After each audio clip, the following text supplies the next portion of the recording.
పట్టుదలతో చేస్తే సమరం తప్పకుండా నీదే, విజయం కష్టపడితే రాదా ఫలితం పదరా సోదరా. నీ ధైర్యం తోడై ఉండగా ఏ సాయం కోసం చూడక, నీ ధ్యేయం చూపే మార్గంలో పోరా సూటిగా.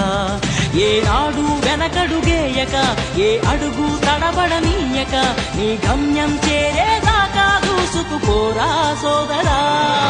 పట్టుదలతో చేస్తే సమయం తప్పకుండా నీదే, విజయం కష్టపడితే రాదా ఫలితం పదరా సోదరా.